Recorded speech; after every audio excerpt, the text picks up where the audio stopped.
Welcome back, everybody, to the What Worked For Me podcast. Today we have Cam. I'm really excited to talk to him. He's lost 137 pounds. He seems like he has a great journey, and I can't wait to talk to him about it. Cam, thanks for coming on the show. Is there anything else you want to introduce yourself with before we get started? I just want to say thanks for having me. I'm Awesome. ready to get started. Sweet. And Cam does have some great social media content. I'm going to link all of his links in the description below so you can go and check him out and any of the other stuff that he puts out. I think it's definitely worth a time to swing by his pages. So, Cam, we talked before this, and you said you had lost 137 pounds, which is a lot of weight to lose. You said you got up to about 305 pounds, but no one starts out at 305 pounds. And so, how did you find yourself that big? Did you start out as a big kid? Did you gain weight later? How did that happen? Yeah, so I was definitely always a big kid. I mean, in middle school, I was probably around like 180. Once I got into high school, I kind of got a lot taller. Wasn't as big, but I was still pretty big, probably 210 at 5'11", 6 foot as a freshman. And then, as most people would experience, COVID was definitely my biggest weight gain. Yeah. Um, Inside all the time, just eating all the time. I got up to like 240 within the first 2 months. And then after that, I just stopped looking at the scale. And then I got back into high school, my 11th grade year back in person. I remember I weighed myself. I believe it might have been for joining the wrestling team or just at my friend's house. Yeah, I don't remember exactly, but I was at like 280. And at that point, I was like, I wanted to start losing weight. So I started lifting with my friend for a couple months. I didn't know anything about it. So I was definitely overtraining and undertraining at the same time. I was Yeah. doing like bro split every 2 weeks. So I was hitting chest like once every 2 weeks, legs once every 2 weeks. And then I was probably doing like 20 or 30 sets a session. So it was not optimal. Didn't really see much difference. I got down to 260, did wrestling for a couple months, and then I stopped. And I gained a lot of weight. I was too scared to weigh myself again. I think I went to the doctor. I was 295. And then again, I didn't weigh myself for another year or two. And then one day I just decided that I just wanted to lose the weight. And then I started. Okay. And now I'm here. So you kind of zigzagged on the way up then, right? So you kind of would gain some weight and then you try to get it off and you regained a little bit more weight, as you went just in and out of sports. So you hit about 300-ish. You go to the doctor and then at some point you realize like, okay, I gotta make a change. What was that point that made you decide like I want to change this? It's kind of funny, actually. I was at work with one of my friends and one of my old friends who I knew in high school. So this was probably like my second year into college, first year into college, so near the middle. I saw his Instagram account and he looked like he lost a little bit of weight, and it kind of made me feel jealous. And I was like, man, I remember we were both kind of in the same boat in high school. We're both like the big kid. I'm like, I don't want him to be, skinnier than me now. Like, I don't want to be the only fat one. So I just was like, all right, let's lock in. I was kind of getting into like the fitness like spot of TikTok, like watching like Jacob Korea and stuff like that, like seeing people lose a lot of weight, build muscle. And that was kind of like the turning point, was seeing that and wanting to do it for myself. Okay, so just saw someone else and it kind of made you think, oh, this might be possible, and I don't want to get left behind, and I'm going to get after it. Yeah. So what was your first steps? What did you change nutritionally at the beginning? So honestly, I just figured out my calorie needs for my goal weight. Because a lot of people say like, be in a 500 calorie deficit to lose a pound a week, 1,000 to lose 2 pounds a week. I just figured I didn't want to have to keep adjusting it as I was losing weight. So I just figured out my goal weight, which originally was 180, and then went 500 less than that. So I was ate like 1,800 calories a day. I wasn't really sure what to eat. So I was kind of just looking like on the Walmart app for like protein stuff, like the real good chicken nuggets. I do a lot. Yeah. And I was just getting like chicken and like keto wraps, light mayonnaise, stuff like that. Kind of just figuring out like foods I can enjoy and not be miserable while eating. I was definitely really strict with myself at first, probably sometimes getting down like 1,600 calories a day. Never going above 1,800. Like I wouldn't go to like even like 1,810 if I was going to eat something. I was very like strict. So I was like, I just want to get this weight off. I don't want to stress about it. I just want it gone. Yeah. So I assume if you went down to 1,800 calories and you were 300 pounds, you must have lost weight really quick there at the beginning. How fast did you start losing weight? For the first few months, I only weighed myself once a month, and I was losing. Actually, I have it on my phone. I can check it real quick, but I believe it was about 15 pounds a month I was losing. Okay, so yeah, I that's didn't. fast. I didn't lose much. I mean, I didn't do much cardio at all. Like I was pretty stationary, so that's why I dropped my calories so low. So yeah, my first month and a half, I went from 305 to 288, and then another month went by and That's I was almost, yeah, 276. yeah. So about So 15, 20-ish pounds a month. You were losing really quick then. yeah, yeah. I was And very dialed in with my diet. yeah. And so how long did it take you to lose the full 135 pounds then? So right now I'm 14 months exactly, pretty much. It was like 2 days ago, it was 14 months. Okay. So it was a pretty quick. And was it, did you hit any plateaus along the way or did you just kind of go pretty straight? Not really. The most plateau I'd have was here and there, maybe a week I would stay the same weight, but it would be after a big week. So let's say one week I lost like 4 pounds. The next week I stayed the same, but then the week after that I was back on track. And I just took that as probably water retention. And, my goal was about 2 pounds a week. So if I lost 4 pounds one week, zero the next week, that still averages out to 2 pounds a week. So I didn't really let it get to me. And, it worked. I never really had like a long-term plateau. Okay. So it seemed like it went really pretty smooth for you then. Yeah. What made you want 180 pounds? What was the idea there? I just thought I'd have abs then. Funny enough, I didn't. So I was like, okay, time to go to 170. And I got to 170. And I'm like, they're just barely starting to poke through. Now I'm like 167 and they're kind of poking through. I'm actually ending the cut this Friday and I'm just gonna go on like a lean bulk for 6 months till New Year's. And then I might cut down even lower than I am now. And hopefully I'll have better abs by then. Right.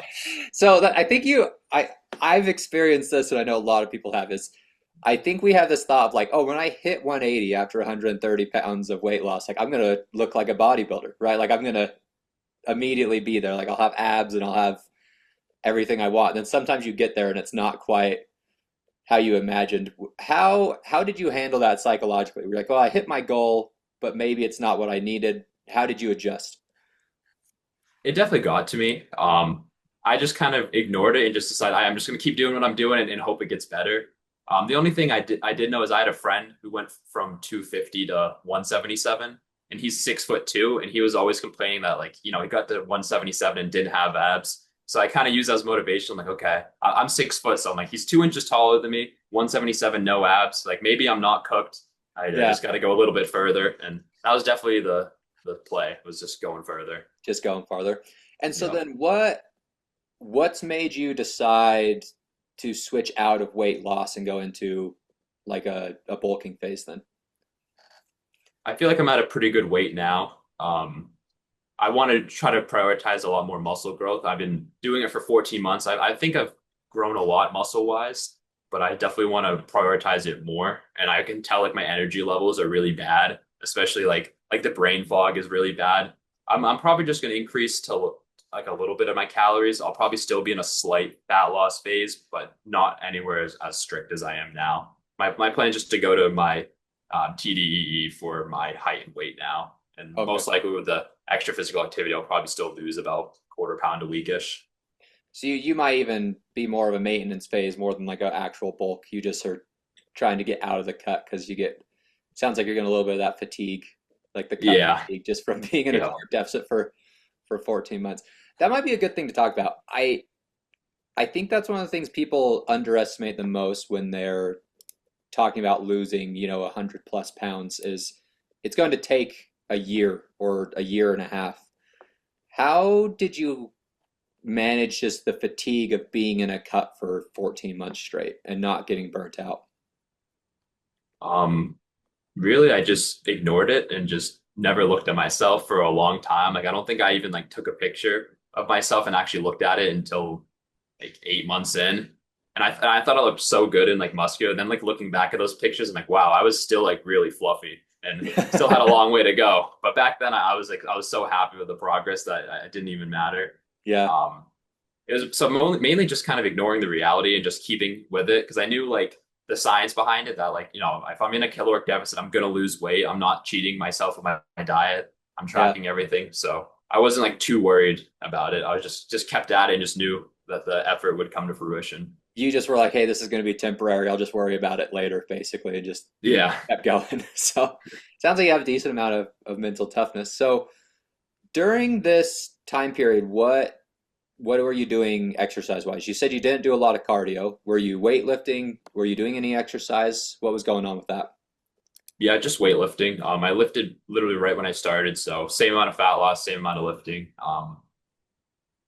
At first, I was just lifting 3 days a week. It wasn't super optimal. I was doing pretty much like anterior, posterior, Just like a push Sunday. pull legs type thing, It's kind of like that, but instead of like having a leg day, you split your legs in half and then you right? put them on your back and chest.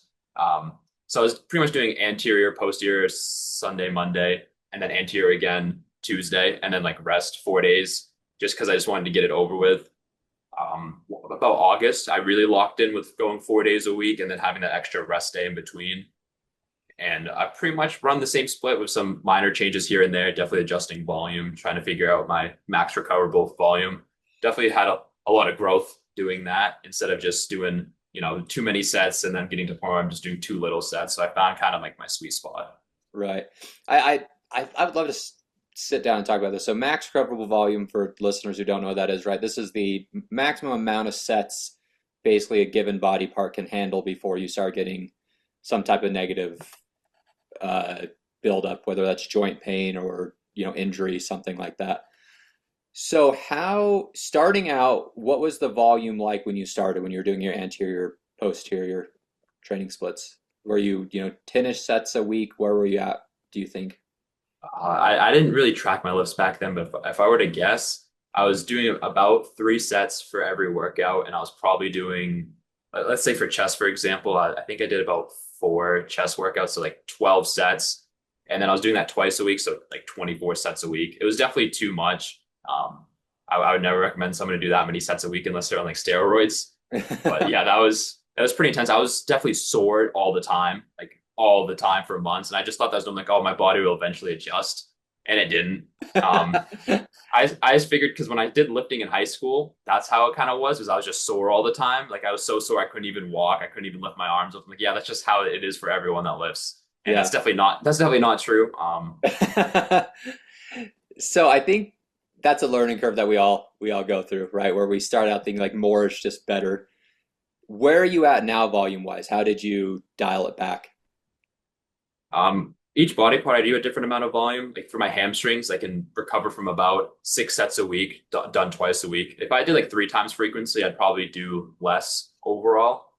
But my 2 times frequency, yeah, like 6 sets of hamstrings, 4 sets of quads, 4 sets of biceps, 6 sets of lats. Usually about 4 to 6 sets a week, I'd say.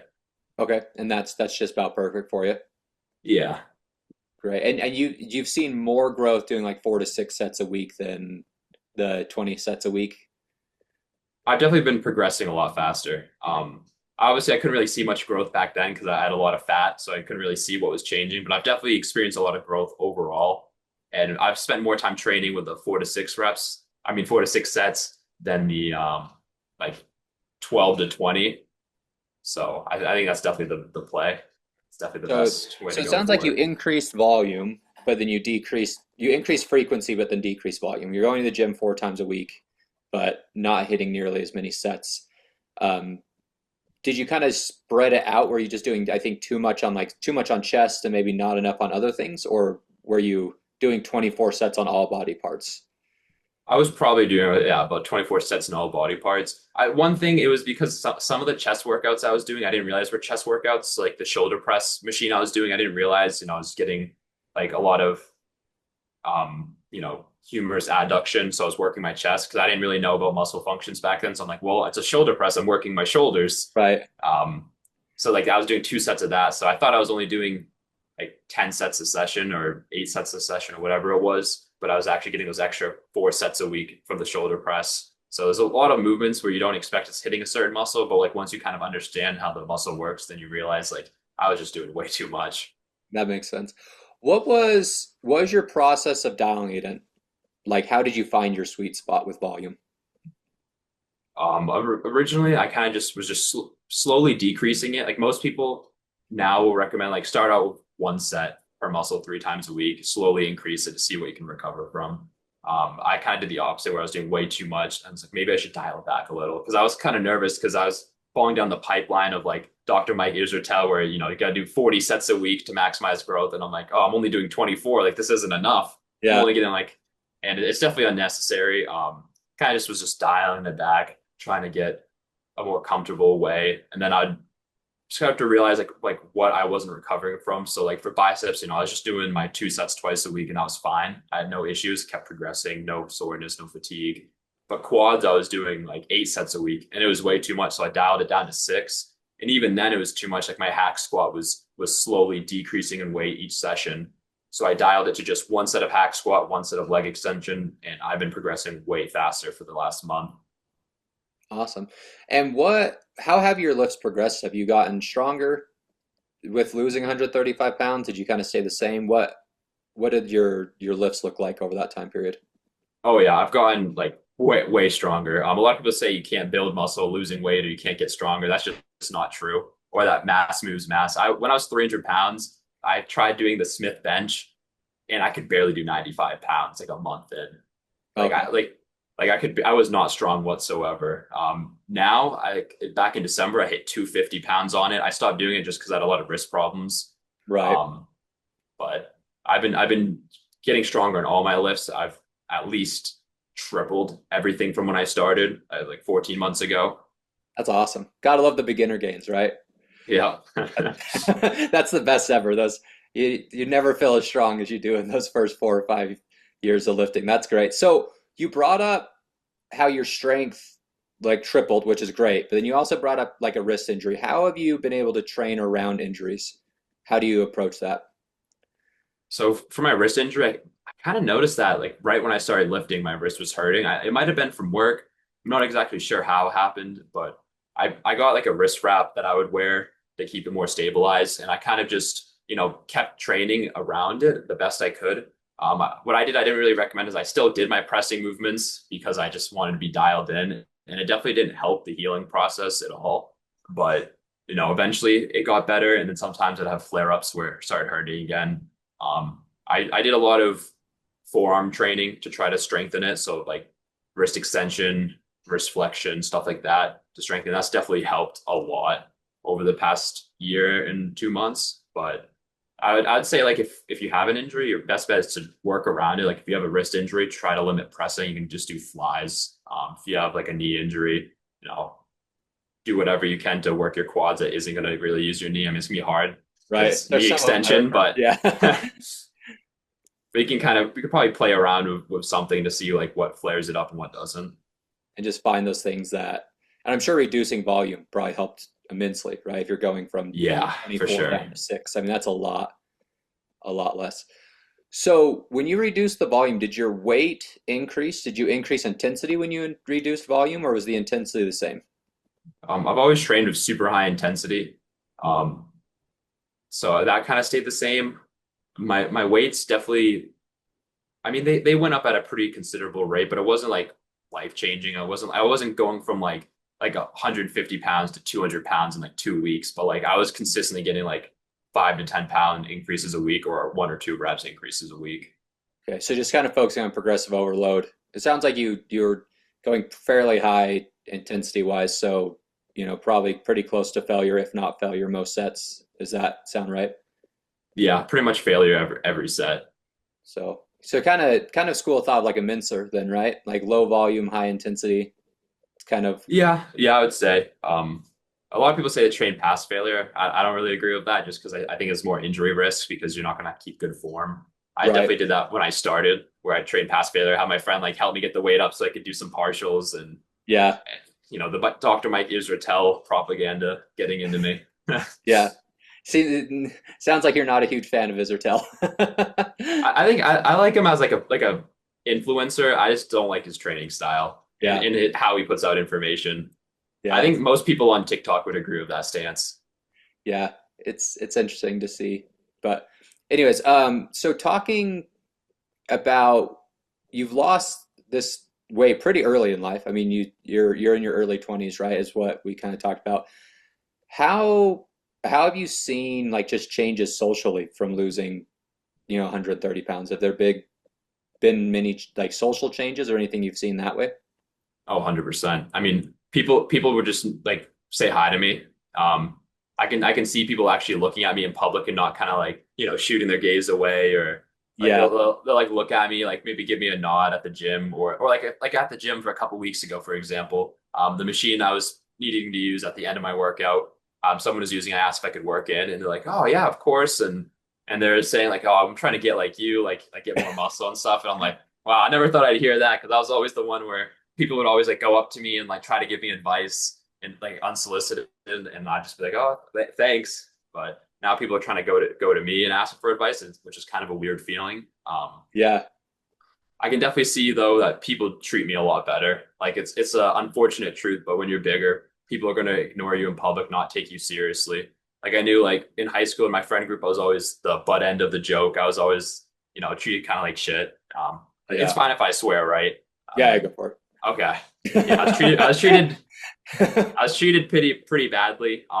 Now where a couple of people I've seen, like they respect me a lot more, and I've noticed like in group settings that people kind of put me in a more leadership position and don't have a problem with it. While before, I had like more leadership skills just because I was bigger. People didn't respect me, didn't listen to me, and just kind of treated me like dirt.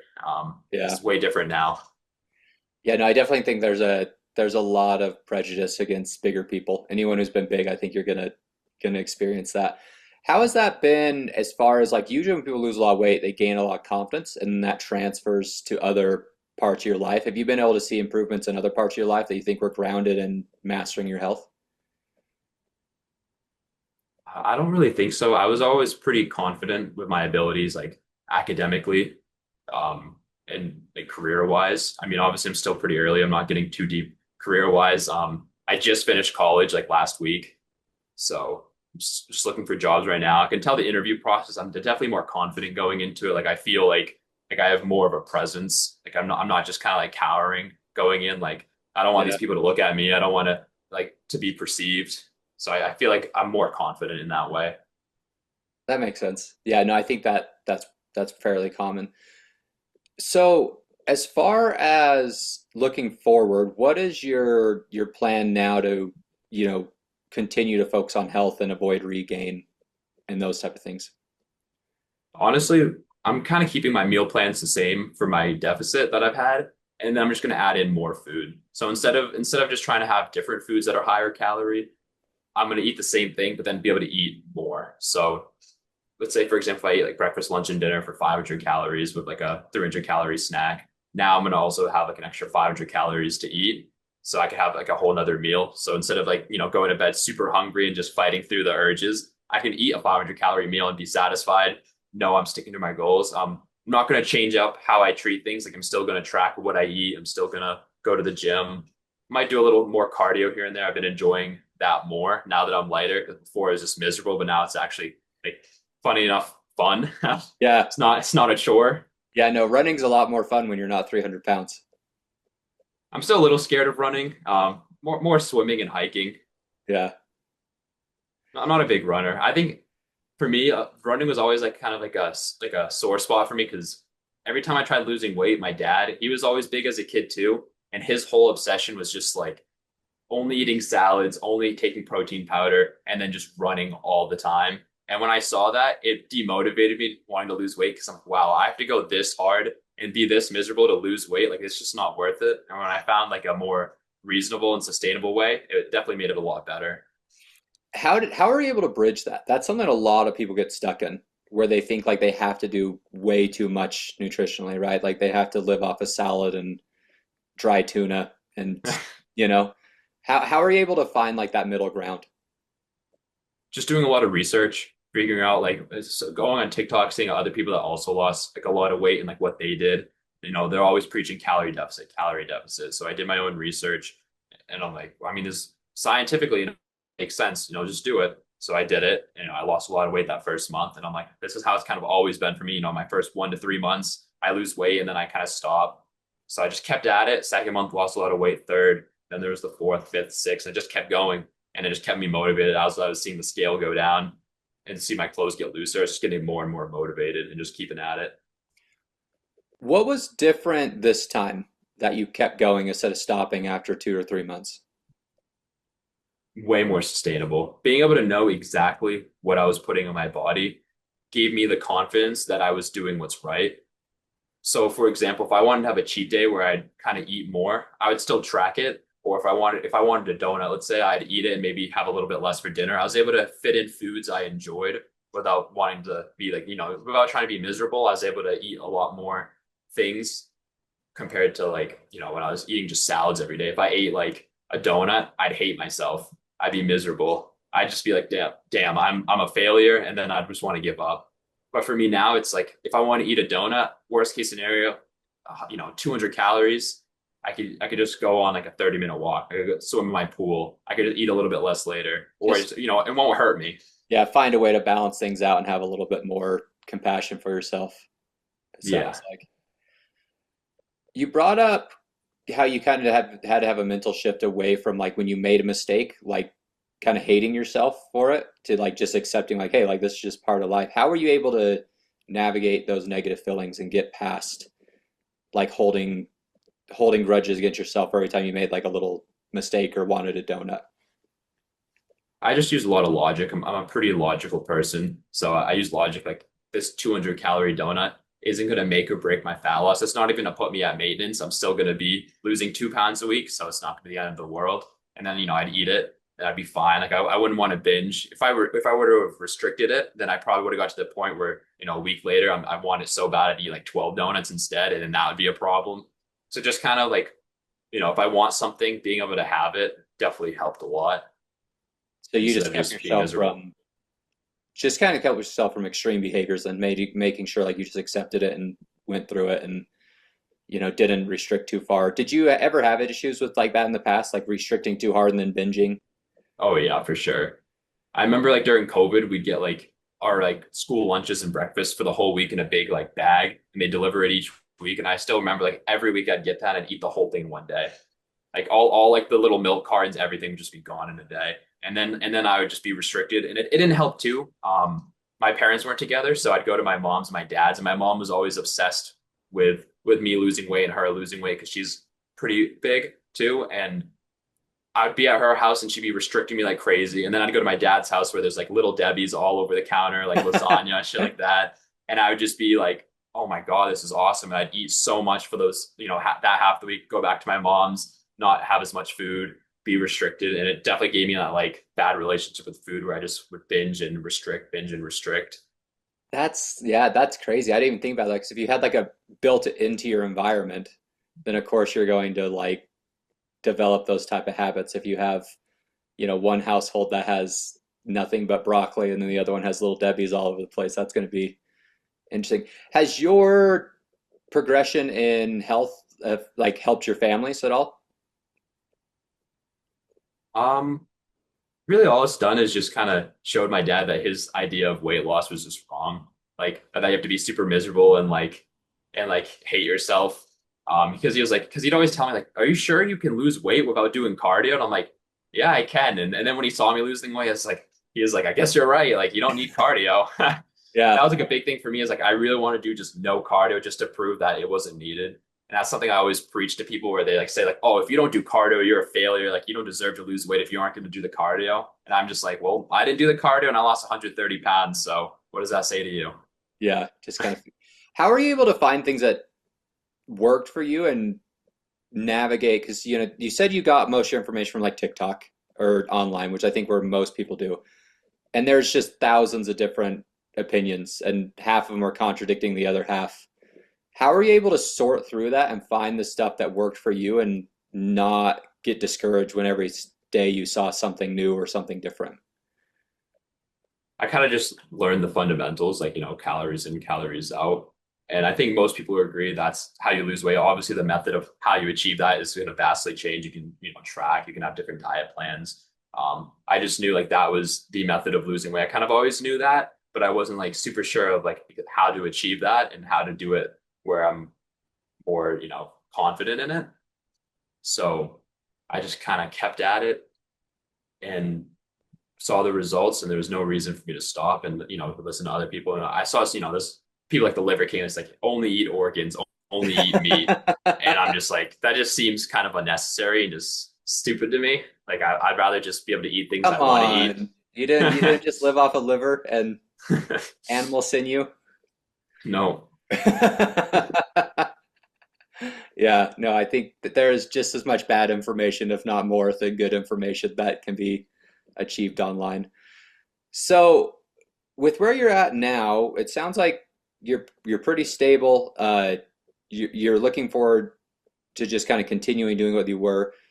Beforehand, you said that you would you'd like try it for a little bit and then kind of get stuck. What were some of the things that you did different this time that made it last longer and make it so now you're a year straight and you're able to do like you're still exercising instead of like starting and stopping exercising or those type of things? I enjoyed my exercise. So like weightlifting originally when I did it, I really enjoyed it. For those like couple months I did it, I loved it, even though I wasn't really doing it right or being optimal. Like I had a lot of fun. Like I was like, wow, it's not like cardio where you're just like super miserable, out of breath. Like I can taste blood. It was a lot less like intensive on my heart. It was just more like, just pushing weight is a lot more enjoyable. And the only reason I stopped doing that was because I was doing it with my friend. And then when wrestling season started, the only way I'd be able to do it was if I did wrestling with him. So that's why I went into wrestling for the time I did. And I absolutely hated it. It was like 4 hour straight cardio sessions. It was miserable. Yeah. If you It don't was like really cardio, bad. wrestling is not the sport for you. No, no. But I stuck through it for a couple months. So I was pretty proud of myself for that. Um, Yeah, so I just loved weightlifting. I always wanted to get back into it. And then I finally, had that shift where I got back into it. And there was no reason for me to stop because I just love doing it. I just wanted to keep doing it and just keep at it and keep progressing, get stronger. Was it sounded like you started out doing it with a friend and then it took you a little bit to kind of get the confidence to do it yourself. Was that part of it? Is just having to find the confidence, go be like, "Hey, I'm just going to do it with myself, even if there's no one around doing this with me." No, I just didn't have a means to actually get to the gym. I didn't get my license until I was like 18 and I was Okay. lifting with him at like 16. So I like after I stopped lifting with him because he was like my neighbor, so he was like a Yeah. mile down the road. So after like I couldn't really lift with him anymore, there was just no other way to go. My dad wouldn't really drive me because he was tired after work. He didn't want to go out and drive me to the gym, pick me up an hour later and stuff like that. So it was once I got my license and then kind of got the motivation, that's when I got back into it. Okay. So it was more just logistics was really the issue more than anything else. So, Yeah. man, I think I've covered just about everything I've wanted to talk about. Is there anything else you want to cover before we wrap up? No, I think I'm good. Awesome. Thank you so much for coming on, and I know our listeners enjoyed it, and we'll just end it there.